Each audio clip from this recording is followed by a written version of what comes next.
Hi, welcome to another session of Doc Talk, and today we'll be talking about how do we navigate change in an elderly, and specifically we'll be talking about how do we encourage or persuade an elderly parent to moving into a nursing home. Now, throughout my many years working in aged care, I have encountered this question very frequently by our customers, our clients, and these are typically adults in their 40s or 50s who have parents in their 80s or 90s or even 70s. And very often they find it quite challenging trying to persuade their parents to move into a nursing home.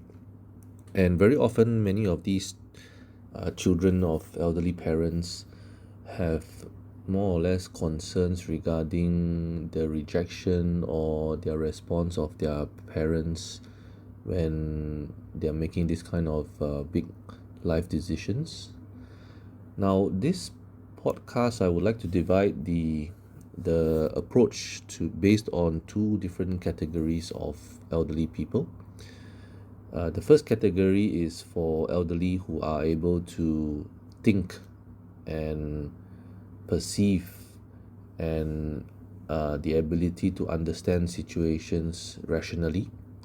So these elderly are typically maybe around their 70s, 80s, or even possibly 90s, but they do not have very bad dementia. They actually are very much rational thinkers and they can still actually weigh the pros and cons. And the second category are elderly people who are not capable of thinking rationally. And these are typically the more challenging situations which will need to listen to this podcast more and to understand better. Now, we first talk about the easy one, which is the first category, which is dealing with elderly who are able to think rationally. And for this category of elderly folks, when we want to persuade them or try and encourage them to move in a assisted living or a nursing home, it's very important that we just need to encourage them and ensure that that they still retain their freedom even though they move to a nursing home. Now, a lot of these elderly folks, they are not aware of what are the more modern kind of concept of living, assisted living or skilled nursing facilities, and they always have this fear at the back of their mind that nursing home is going to be like a jail where you once you go in you can never go out. So it's very important that you just reassure them that this is not something like a jail. They're free to go out anytime they want. If they don't feel comfortable there, they always can just let their children know and they will always find a new place or even just maybe coming back home to stay. So always ensure that it's not a one-way ticket to jail. It's always they still retain their freedom to come out whenever they want. And also you can always bring them out for dinners, bring them home over the weekends, and this will help to soften the blow of this kind of change. And the second way that we can go about it is through reframing the situation to focus more on the good rather than on the bad. So we can talk about moving to an assisted living facility. They will have more friends. They will be less lonely alone when their children are at work. Instead of facing four walls, you have people to talk to. You have people to interact with. And so it's more or less like this is a positive thing. It's moving towards a more positive situation rather than focusing on the negatives. We can also reassure them that they can undergo a trial period, or maybe before moving into a nursing home they can actually participate in a senior daycare just during the daytime and come back during the nighttime, so they can actually understand that these kind of care centers are not so threatening. And if necessary, they can also get some third party opinion. It could be a relative, it could be a medical professional, to give them some advice and try to persuade them that it's actually might be better to move to a assisted living facility. And And also, finally, we can also just reason out with them through practical reasons, saying that, for certain individuals, the cat, let's say, for example, that elderly person is very, very heavy. And maybe you can always advise them that, it's practical reasons, the family members are just not capable, or it's too overwhelming for the family members to handle him or her. And also, when they're at work, if the elderly person is very frail, what if an emergency happens, they come back, they see that person fainted on the floor, it could be more devastating. The elderly person might have some demands from a medical perspective. For example, they need to do certain wound care, or they may need to be turned every 2 hours to prevent bed sores. So these are very practical reasons that sometimes when you actually explain to an elderly person who is able to think rationally, they actually may be able to be convinced to move to a nursing home quite easily. And oftentimes we do not face much trouble with this category of the elderly folk. So these are the few advice that I would give for the first category. Now, the second category of elderly are those that are not capable of thinking rationally, and these category of elderly folks typically have some form of mild or moderate dementia. And this is the category of elderly residents that the children find most challenging to transition them into either an assisted living facility or a skilled nursing facility. And before we go into the solution, we need to understand why. Now, oftentimes the reason for their refusal is heavily influenced by an underlying anxiety. So there are many of such senior citizens who have underlying dementia. They are actually very much aware of the changes to their mental status, and a lot of them, they they understand that they are slowly losing their ability to think. They understand that they are getting more and more frail.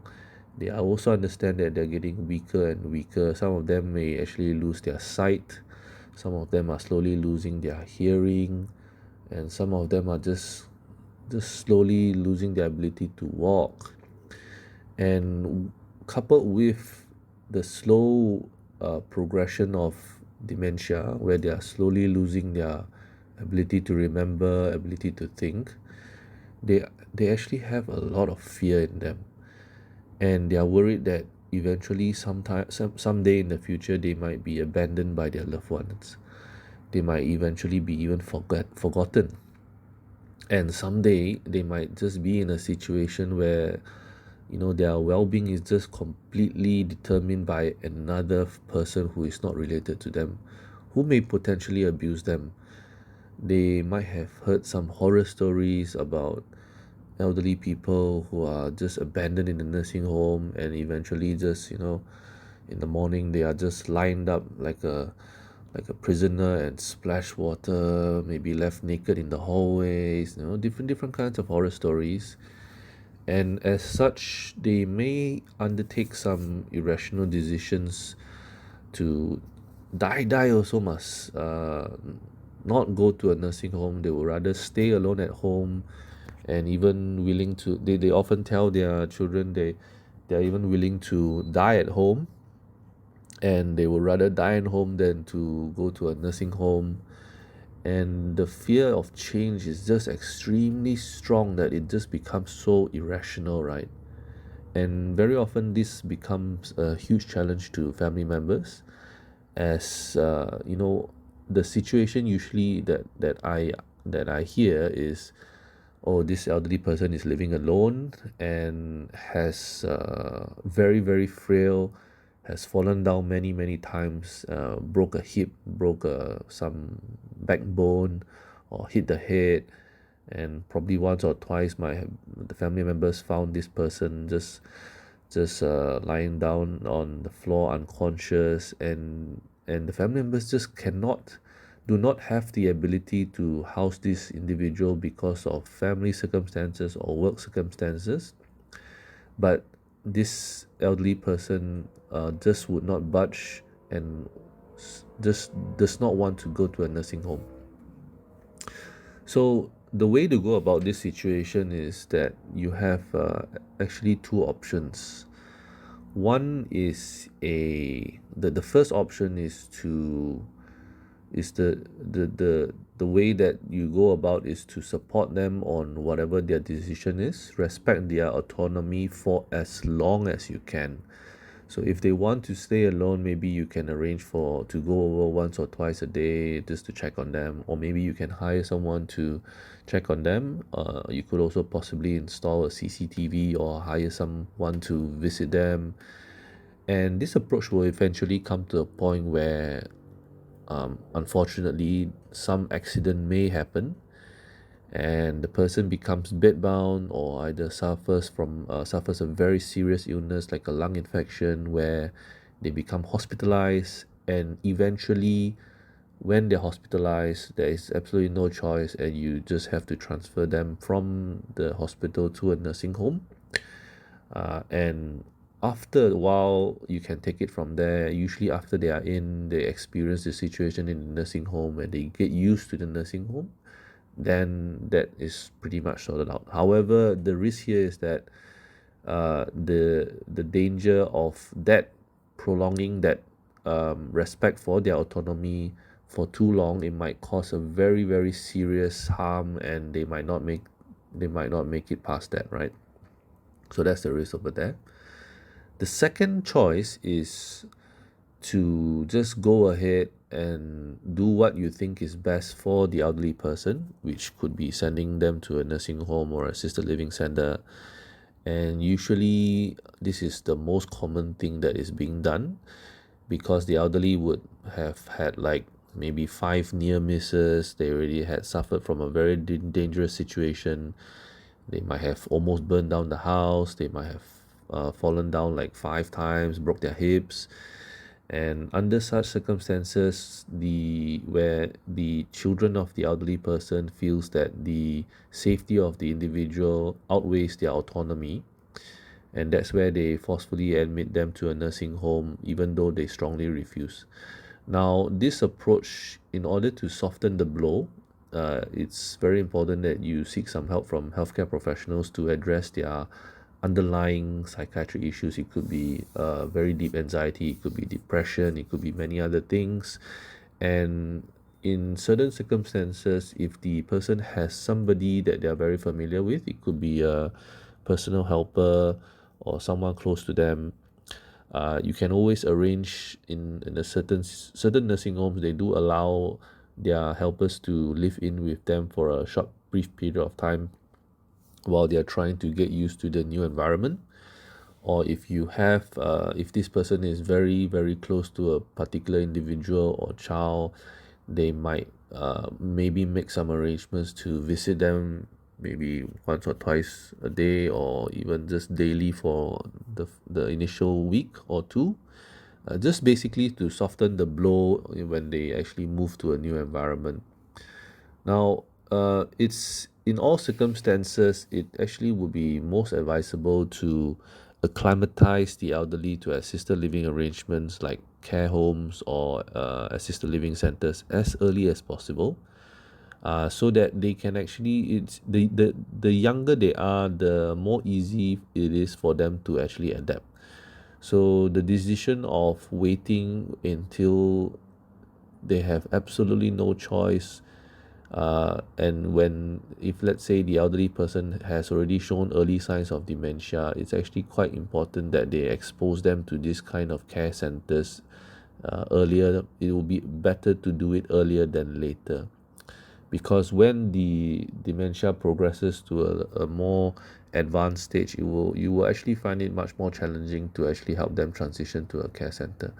So as I mentioned, to soften the blow at the very very early stages, you can get them, maybe send them to a daycare center, get them to be more understand how things work. It's not so threatening as what they might think it is, and slowly get them to get used to the environment and eventually transition to a long-term living arrangement. Now, that's all for now, and thanks for listening, and we'll see you again in the next podcast. Thank you. Click the share button to send this episode to a friend or a caregiver and hit follow to keep up with our latest episodes. Thank you.